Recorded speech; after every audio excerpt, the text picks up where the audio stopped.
Buenas tardes a todas aquellas personas que nos escuchan desde cualquier lugar del mundo, de América, de Colombia, de Barranquilla. Lo primero, antes de comenzar este pequeño conversatorio, este pequeño mensaje sobre la situación que actualmente se vive en Cataluña y en España, concretamente por la pretensión catalana de exigir su independencia a partir del 1 de octubre, es el tema del cual nos vamos a ocupar y sobre el cual vamos a tratar. Y naturalmente vamos a expresar en el conversatorio, en la charla, en la disertación, temas relacionados con la política, con la historia, con las mismas particularidades de los catalanes. Vamos a expresar también temas jurídicos importantes, como quiera que una decisión de esta naturaleza está necesariamente vinculada con la estructura jurídica de un Estado que en el caso particular que nos ocupa es el Estado español. Todos sabemos que el pasado miércoles el llamado Parlament de Cataluña votó mayoritariamente una decisión que implica que los catalanes han sido convocados para el próximo 1 de octubre a una votación ad referéndum para que decidan si Cataluña quiere ser un Estado y, en caso afirmativo, si ese Estado que crean los catalanes o que crearían los catalanes es o sería un Estado completamente independiente. Como quiera que en este momento existen bastantes razones para pensar que hay en Cataluña un sentimiento mayoritario en favor de una más grande autonomía y quizá a favor de la independencia, los españoles naturalmente están absolutamente preocupados, como quiera que una decisión de esta naturaleza implicaría un cercenamiento importante de su integridad territorial y implicaría ese camino que desde hace siglos pareciera ser un denominador común en España, que consiste fundamentalmente en la pérdida paulatina de sus posesiones. Así dicho de manera muy rápida, primero la pérdida de las posesiones de ultramar, más o menos entre los años 1810 y 1815, cuando perdieron prácticamente toda la Florida, lo que actualmente es California, México, Guatemala, El Salvador, Honduras, Nicaragua, Costa Rica, Panamá, algunas islas del Caribe como por ejemplo la Española, Colombia, Venezuela, Ecuador, Perú, Bolivia, Argentina, Chile, Paraguay y Uruguay. Esas pérdidas naturalmente se sintieron muchísimo a principios del siglo XIX y constituyeron para España una lamentable situación histórica que trajo consecuencias importantes en el seno de su sociedad. Posteriormente los españoles se tuvieron que enfrentar en una guerra con los Estados Unidos en 1898, en donde terminaron perdiendo sus últimas posesiones de ultramar, Puerto Rico, Cuba y las Islas Filipinas. Eso generó, o eso tuvo como consecuencia un movimiento que se conoció con el nombre de Generación del 98, que fue especialmente fructífero en materia literaria, pero también en materia histórica en España,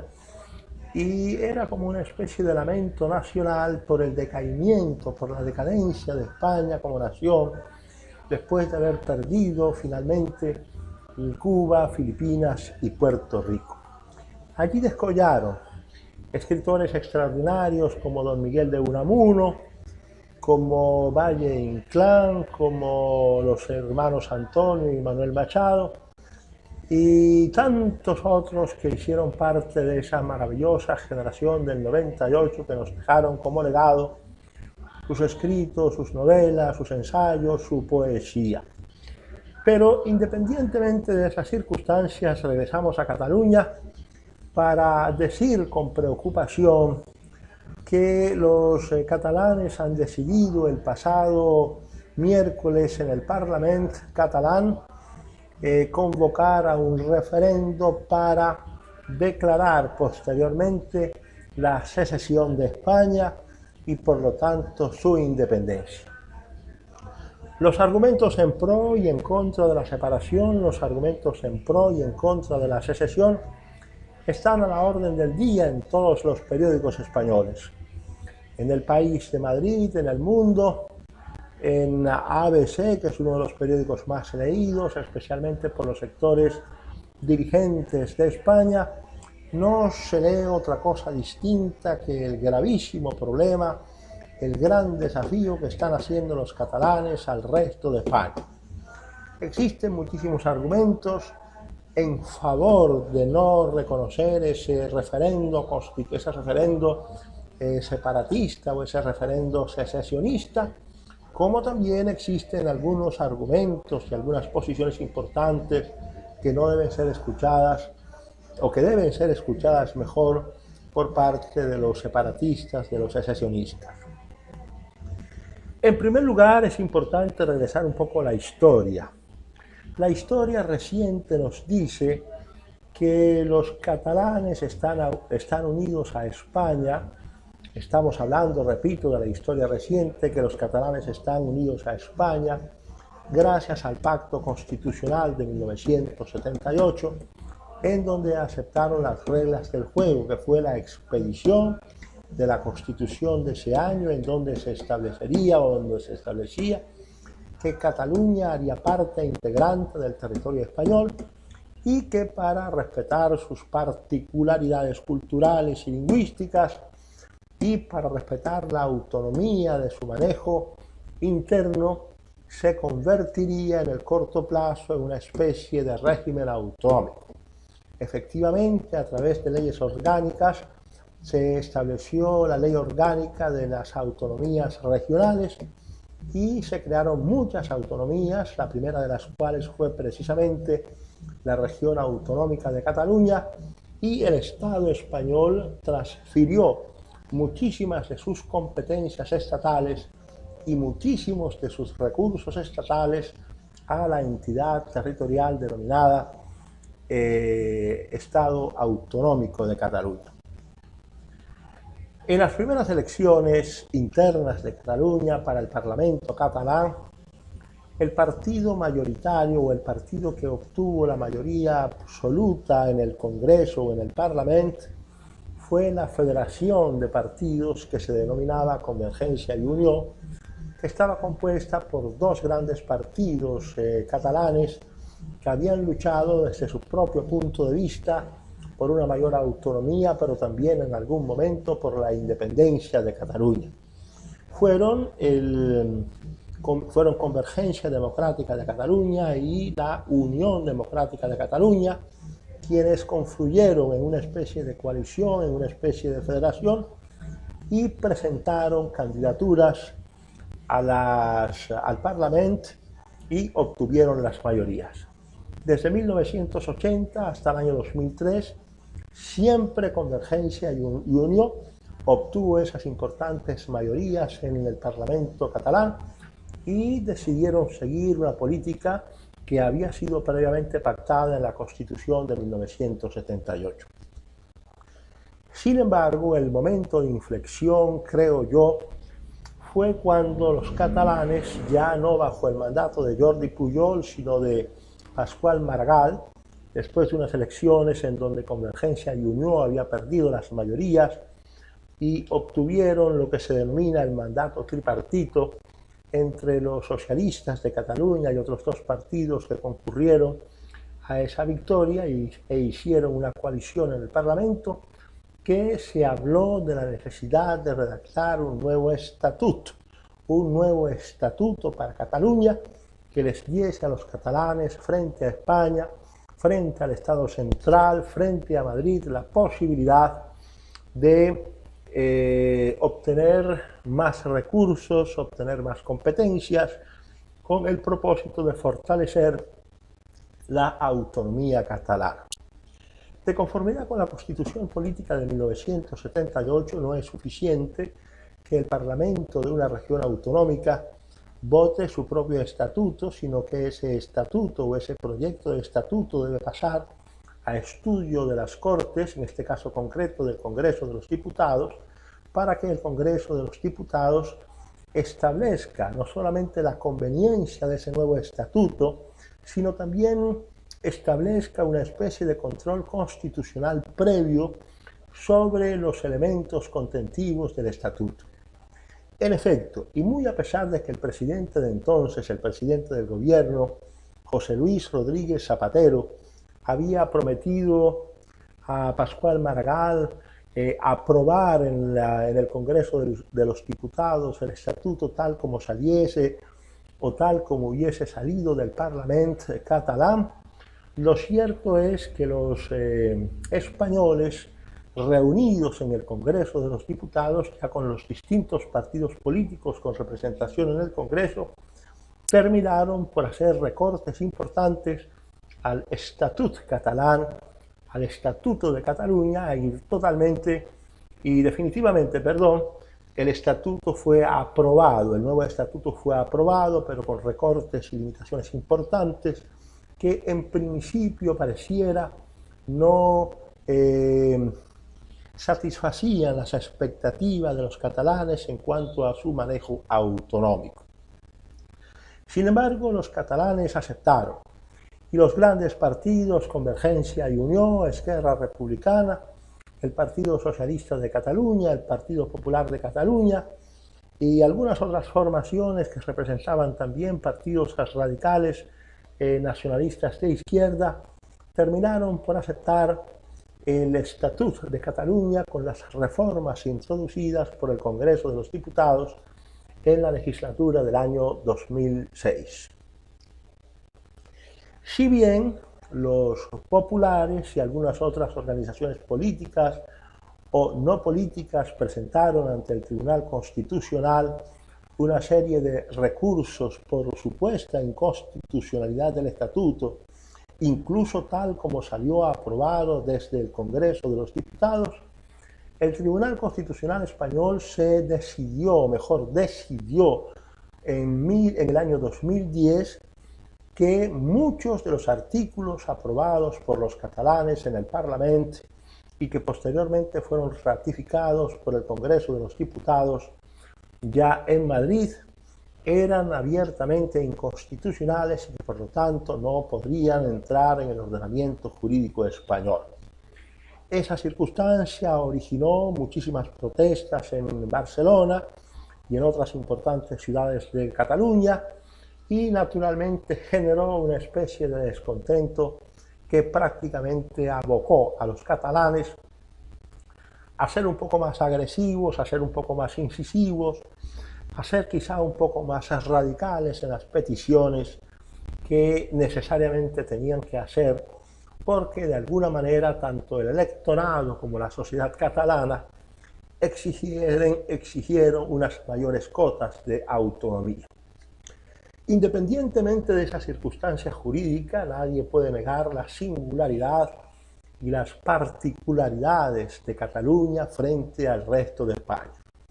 Nosotros aceptamos la idea, somos aquellos que piensan que efectivamente Cataluña hace parte de España, no solamente por razones políticas o por razones históricas,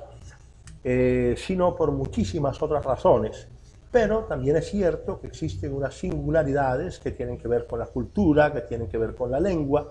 y que tienen que ver con la cosmovisión, tanto de los catalanes, es decir, la visión de los catalanes frente al mundo y la visión de los castellanos frente al mundo también.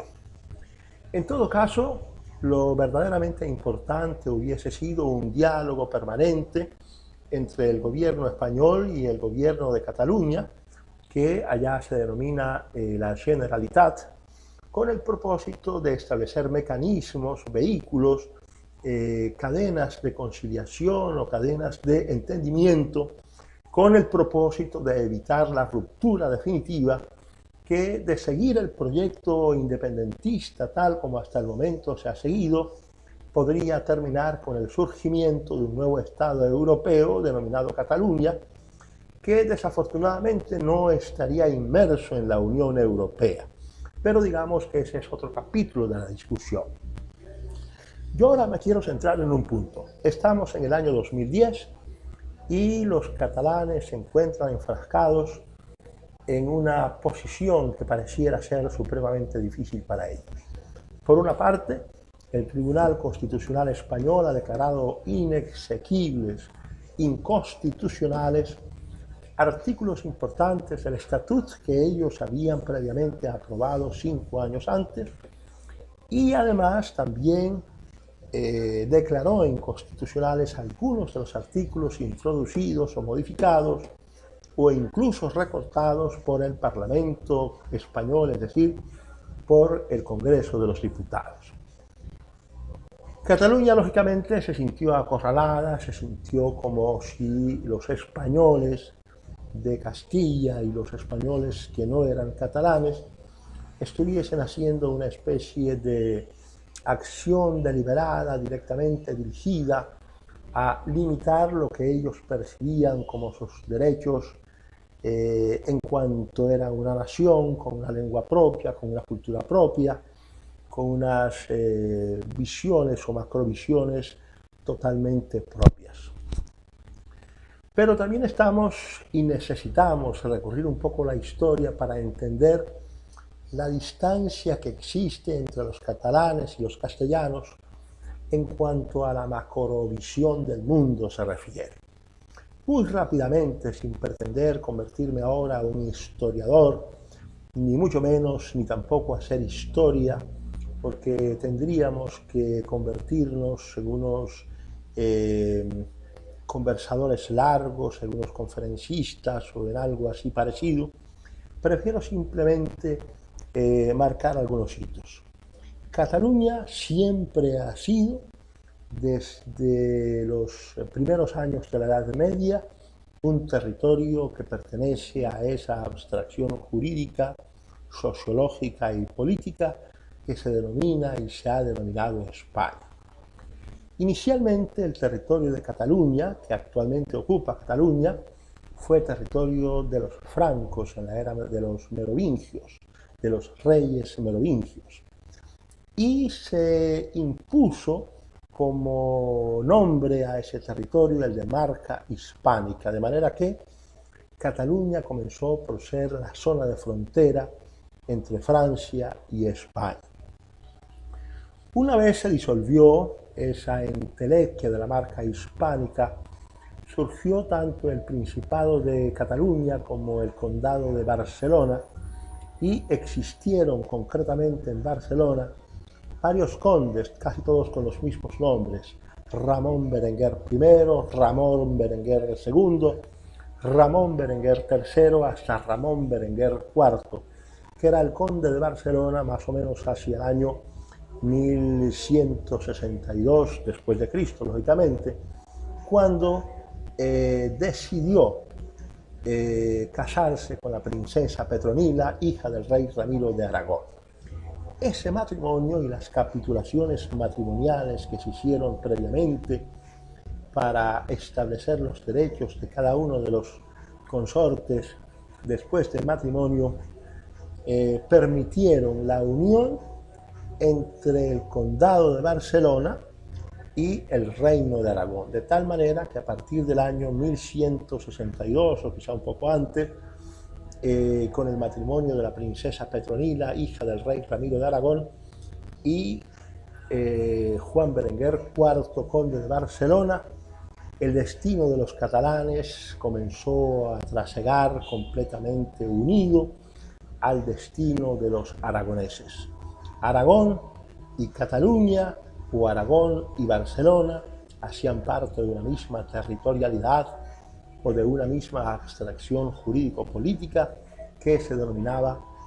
o se denominó la Corona de Aragón. Sin embargo, los catalanes tenían sus propias particularidades en cuanto que estaban empeñados en una especie de colonización del Mediterráneo.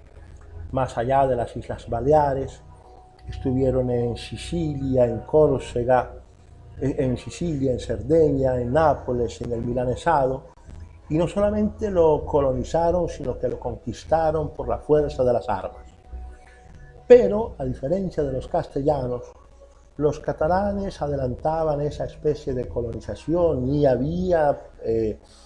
adelantado esa especie de conquista con un propósito puramente comercial.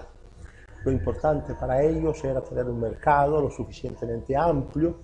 como para vender sus excedentes de lana y sus excedentes de telas en mercados tan importantes como las de las islas del Mediterráneo, las Baleares, Cerdeña, Sicilia y las costas de lo que se llamó Nápoles y en el Milanesado. Independientemente de esa circunstancia, el alma castellana estaba dirigida a provocar unas fuerzas telúricas totalmente distintas en un sentido completamente diferente. Castilla estaba inmersa primero en la lucha contra los invasores musulmanes hasta el año de 1492, cuando se produjo definitivamente la expulsión de los últimos musulmanes del territorio de España, y posteriormente se embarcó en la conquista de América,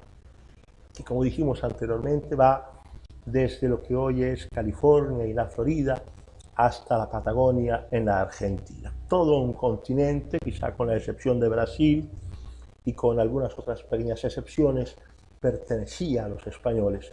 Y los españoles, pero castellanos, estaban absolutamente convencidos que esa misión histórica les correspondía, no tanto con el propósito de enriquecerse o no tanto con el propósito de poder vender en esos nuevos mercados los excedentes de sus productos, sino principalmente como una especie de entelequia moral que tenían los castellanos de llevar a todos los pueblos del mundo la fe católica que ellos profesaban. Aunque parezca prescindible esta diferencia en las macrovisiones, es decir, entre la visión de unos mercantilistas, entre la visión de unos comerciantes que lo único que buscan es la venta de sus productos en otros mercados,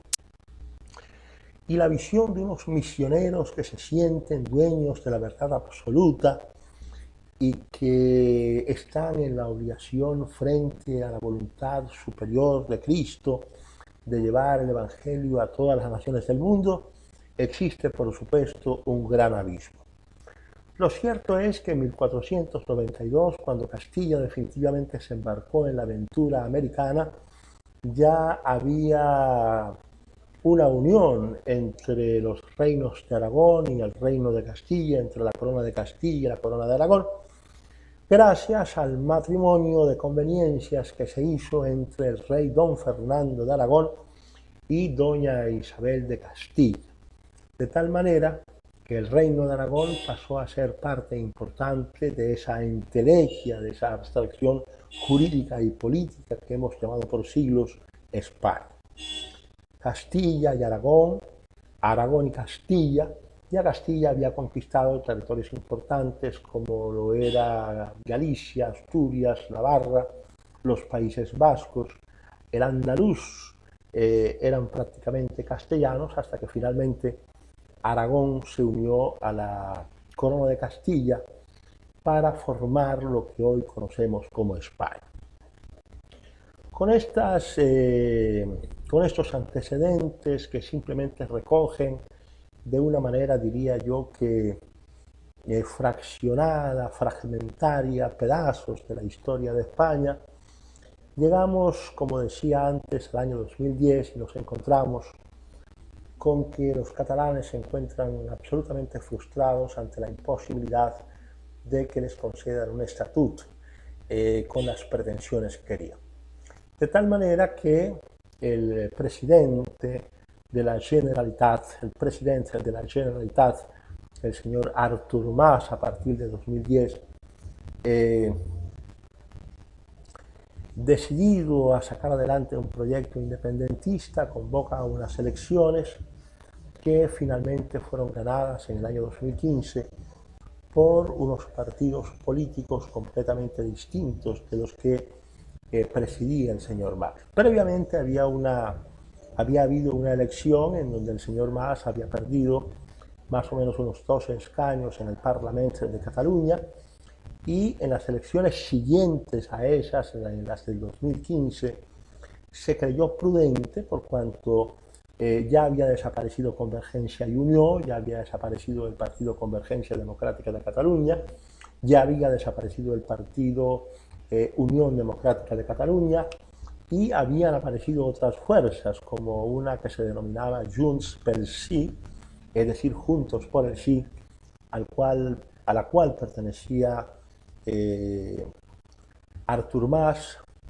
y también se unió una fuerza que, si se quiere llamar radical, le podríamos dar ese calificativo, que fue la fuerza de la CUP, que es la candidatura de la Unión Popular, de tendencia absolutamente izquierdista y absolutamente radical, que estaba dispuesta a obtener la independencia de Cataluña sin importarles a ellos la legalidad vigente en España. De tal manera que esa nueva coalición, que pudo formar gobierno en el año 2015-2016, lo hizo gracias a que se descartó la presidencia de la Generalitat para el señor Artur Mas y se entregó a un señor Carles Puigdemont, que de alguna manera ha venido actuando como un rehén del partido de izquierda que lo sostiene en su presidencia de la Generalitat, y es quien lo ha convertido, ese partido de izquierda, en un permanente actor de la política que desafía no solamente las leyes españolas, sino que parece, según lo que han dicho el gobierno y lo que dicen las denuncias que se han presentado ante los tribunales, prácticamente materializa tanto el delito de rebelión como el delito de desobediencia a las autoridades judiciales cometidas por un funcionario público. De tal manera que el señor Puigdemont será judicializado, será seguramente llevado a la cárcel y los españoles seguramente tendrán que ver cómo también se hace la política, lamentablemente a través de la justicia, como un instrumento para, hasta cierto punto, acallar las voces de los disidentes. Pero en este caso los disidentes no son los catalanes que buscan la independencia, sino los disidentes son aquellas personas que de alguna manera buscan su propio estatus independentista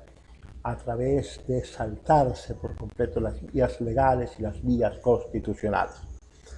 En conclusión, podemos decir que existe un Estatuto Autonómico de Cataluña, que existe una Constitución Política de España, que existen en España unas leyes orgánicas que regulan el tema de las autonomías regionales y que de alguna manera todo ese conjunto de normativas integradas deberían ser aplicadas para darle a Cataluña un estatuto completamente diferente que le permita a los catalanes sentirse como se sienten, singulares y diferentes. La posición particular mía, sin que nadie me haya preguntado al respecto, sino que surge como consecuencia de las reflexiones que he tenido a lo largo de estos días en que me he interesado en el tema para comprenderlo mejor, es que Cataluña no tendría razones históricas, ni sociológicas, ni políticas, ni de ninguna índole para separarse de España. Cataluña hace parte integrante de España y en solitario no puede ejercer lo que los catalanistas denominan la voluntad o el derecho a decidir. El derecho a decidir lo tienen todos los españoles en su conjunto. A ellos en su conjunto está reconocida la soberanía que la Constitución habla para el pueblo español y por lo tanto no es posible la realización de un referendo para decidir una materia tan delicada. Y no es porque yo lo diga, ni tampoco es porque yo lo quiera, ni tampoco es porque lo diga el presidente del gobierno, Mariano Rajoy, en España, ni tampoco porque lo digan los miembros del Partido Popular, ni tampoco porque lo digan los miembros del Partido Socialista Obrero Español, o del partido Ciutadans de Albert Rivera, que actualmente se encuentra en abierto desafío, a pesar de que ser un catalán, con las directivas o con las directrices que trata de imprimirle el gobierno desde la Generalitat para alcanzar una independencia con desconocimiento absoluto de la normatividad vigente. La posición es, pues, Cataluña no debe dar ese salto al vacío, Cataluña debe seguir siendo parte integrante de España, pero España debe escuchar, España debe entender que los catalanes tienen una queja quizá justa, tienen una queja quizá que pueda ser importante para que se mantenga dentro del seno esa unidad indivisible de España, tal como reza el artículo 2 de la Constitución española, expedida en el año 1978 por las Cortes Constituyentes. Esperemos, pues, que esta diferencia, que este problema, se zanje por las vías pacíficas y que se zanje por las vías del diálogo. Por ahora están enfrentados catalanes y españoles, a pesar de que los catalanes hacen parte de España, a pesar de que España no quiere que los catalanes se vayan de España. Hay un enfrentamiento porque existe un partido, quizá minoritario, eso no lo sabemos, que quiere imponer aún contra la ley, aún contra el ordenamiento vigente, aún contra la constitución política vigente, la independencia, la secesión de Cataluña. Cataluña tendría, en caso de que eso se llevase a cabo, unas consecuencias que serían absolutamente nefastas para su propia política económica, pero ya eso sería materia de otra charla, de otra conversación, de otra disertación que no corresponde a esta. En este momento van 32 largos minutos de disertación y creo que podríamos dejar para una nueva oportunidad aquel tema que se refiere a la eventualidad de Cataluña como un Estado independiente, como un Estado republicano, que definitivamente no podría seguir perteneciendo a la Unión Europea por razones que están absolutamente bien sustentadas en los acuerdos y en los tratados que crearon en su momento la Unión Europea. Amigos, muy buenas tardes y no se olviden de marcar, en caso de que les haya satisfecho este conversatorio o esta disertación, un me gusta en el sitio que corresponde y, de ser posible, para seguir viendo continuamente mis conversatorios y mis disertaciones sobre los muchos temas del ambiente nacional o internacional, se puedan suscribir al programa mío en el canal de YouTube. Por ahora les deseo muy buenas tardes y hasta pronto.